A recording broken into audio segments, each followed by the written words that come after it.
A toccata of GaluppiÄ's Robert Browning Io Galuppi, Baldassaro. This is very sad to find.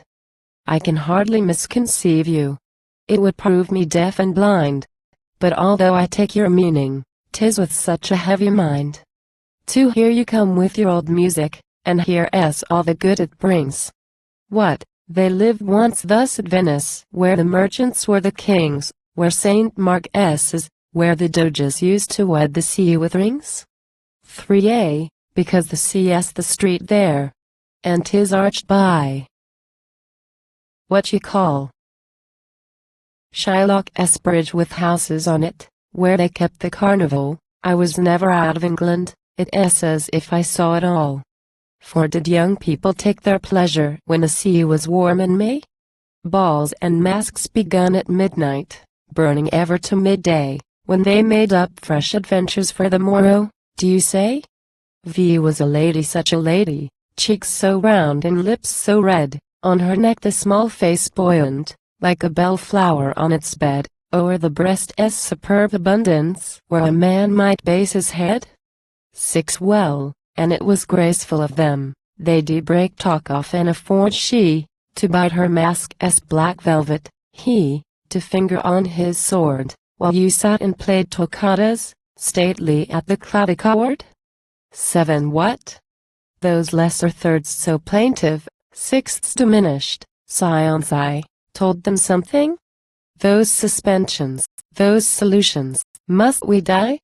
Those commiserating sevenths, life might last. We can but try. 8 Were you happy? Yes. And are you still as happy? Yes. And you? Then, more kisses. Did I stop them, when a million seemed so few? Hark, the dominant's persistence till it must be answered to. 9 So, an octave struck the answer. Oh, they praised you, I dare say. Brave Galuppi. That was music. Good alike at grave and gay. I can always leave off talking when I hear a master play. Then they left you for their pleasure, till in due time, one by one, some with lives that came to nothing, some with deeds as well undone, death stepped tacitly and took them where they never see the sun.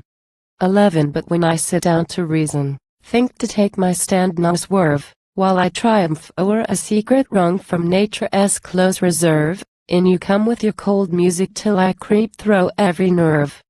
12 Yes, you, like a ghostly cricket, creaking where a house was burned, dust and ashes, dead and done with, Venice spent what Venice earned.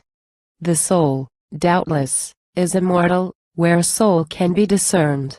13 Yours for instance, you know physics, something of geology, mathematics are your pastime. Souls shall rise in their degree. Butterflies may dread extinction, you'll not die, it cannot be. 14 As for Venice and her people, merely born to bloom and drop, here on earth they bore their fruitage, mirth and folly were the crop. What of soul was left, I wonder, when the kissing had to stop? 15 Dust and ashes. So you creak it, and I want the heart to scold. Dear dead women, with such hair, too, what's become of all the gold used to hang and brush their bosoms? I feel chilly and grown old.